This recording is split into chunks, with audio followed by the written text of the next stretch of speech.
Hello, everyone, and welcome to the channel. My name is Schneer, and this is Talking Crime. If you are new here, welcome. And if you are returning subscriber or viewer, welcome back. You guessed right. Today is a reaction video on a young lady that says that Ancestry DNA linked her to a cold case. Let's listen to her story. Story time on how my Ancestry DNA test linked me to a cold case. This was years ago. I was doing Amazon reviews and I got a free Ancestry DNA test.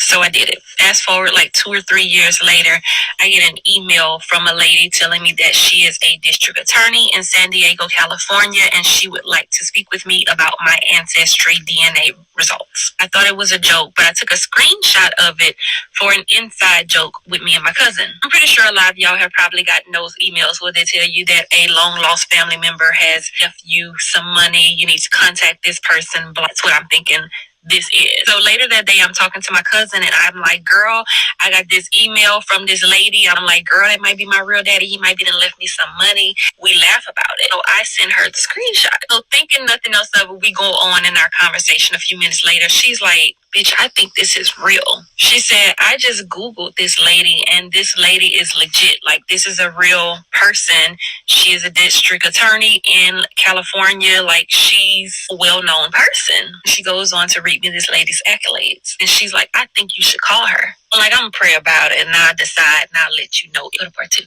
Y'all, now this could be definitely possible, like this story. But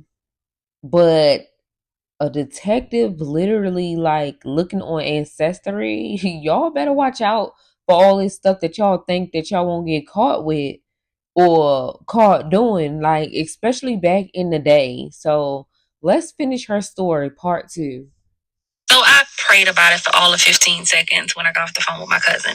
And I called the lady. She tells me, I know you probably thought this was a scam. So she tells me who she is and she says something to the effect of she's with the homicide. And immediately my heart dropped. So she tells me that she's working this cold case from 1987 in San Francisco or San Diego. And she ran DNA from this cold case and came up with my DNA as a match, as a relative to this person, like a third or fourth cousin. So at this point, I'm sitting here like in shock because this is some shit that you see on TV. So she says, I just wanted to speak with you and ask you some questions, confirm some things. Would you be okay with that? So in my head, I'm like, oh, somebody done got one of my cousins, even though it was a great, great, great cousin, about to help find this person's aliver.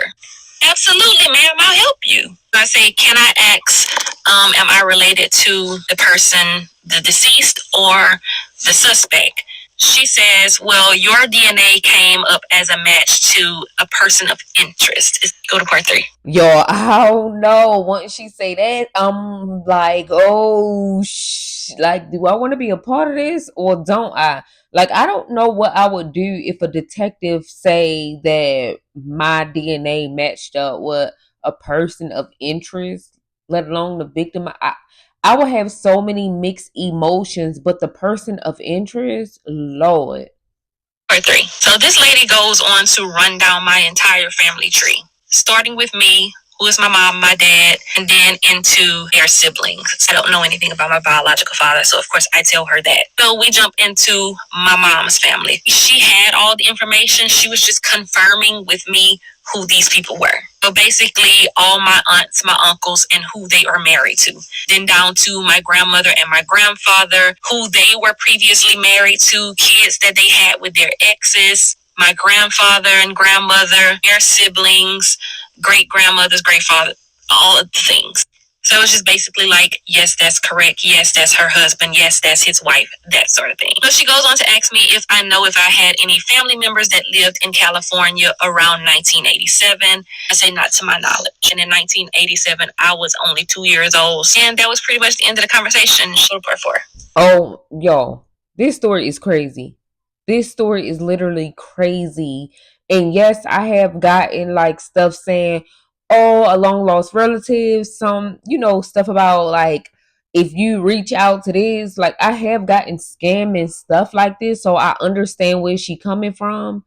But Jesus. Part four. So fast forward about a year or two. He tells me he from the homicide, cold case, whatever, in San Francisco, and he's trying to reach my mother. Tells me that he's at her house, he's knocking on her door, but she is not answering the door. I'm thinking, this is a scam because we are in Louisiana. There is no way these people are at my mama's house. We unlocked the gate. We came in. We're knocking on the door. She's not answering the door, but there's a vehicle parked in the yard. It's backed in. I don't know if maybe she left with someone. So I say, well, what kind of vehicle is parked in the yard? He says it's a little gold SUV and it's backed in under the garage. Mama drive a small gold SUV and it's always backed in under her garage. But he says, can you give me her phone number and I can give her a call and see, if maybe she's not home, maybe we can come back later. So I said, I'm gonna give you her phone number, but don't tell her I gave it to you. So he's like, okay, well, if you want to, you can give her a call, let her know that we are at her door. We're trying to reach her. I was like, okay, let's do that. I call her, she answers the phone. I'm like, hey, what you doing? She was like, I was asleep. I was like, okay, well, you remember a couple of years ago when I told you about, the whole ancestry DNA testing and the lady that I spoke with? Well, there's 2 detectives at your door right now. They just called me and they said that they've been knocking on your door. They want to talk to you. She like, what they want to talk to me for? I'm like, I don't know. The man just called me. He said he's trying to get in touch with you. He gets up. He go to the window and she said, girl, they really do got 2 men outside at my door. I said, I know. I thought it was a joke at first too. I know. I thought it was a joke too. Like, what? Like, first of all, why you at my door? Like, I'm not the one that did it. Go find who did it. I'd be paranoid. I'd be scared. I'd be like, you know what? I don't know nothing about this situation. Like, I don't know nothing. I would be so nervous. So she goes outside. She asks them to see their badges to confirm that they are who they say they are. She tells them that they look familiar. They tell her that she probably seen them on TV on A&E because they do cold cases and a lot of the cases that they have done has been on A&E. So they run the investigation down to her. They actually gave her more detail than the lady had given me and even showed her photos from the crime scene. The victim was a Hispanic female with a rope on her neck. That is how she was unalived. She said she'd never seen anything like that before. So they asked her would she consent to a DNA test so that they could see if they could get a closer family connection to the person of interest through her DNA. She agreed to do it. So on the spot right there in her front yard, they did the DNA test. Went on to ask her more questions about the family and about my biological father, which was really why they wanted to talk to her, because they wanted to get more information about my biological father to see if the connection was there. So then fast forward a few months, maybe a good year, I received a phone call from the lady that originally had reached out to me, and she wanted to get access to my. First of all, like, why it kept taking them so long to get back to her and her mother? Like, I don't get it. Why was it taking so long? But it makes you nervous and keep questioning stuff. Like, you just want them to get down to the bottom of it because they keep reaching out. Full ancestry DNA report so that she can try and get a closer connection to this person of interest. And I consented, and that was the last time we heard from them. And that has been a few years. Not know if they ever solved the case or not.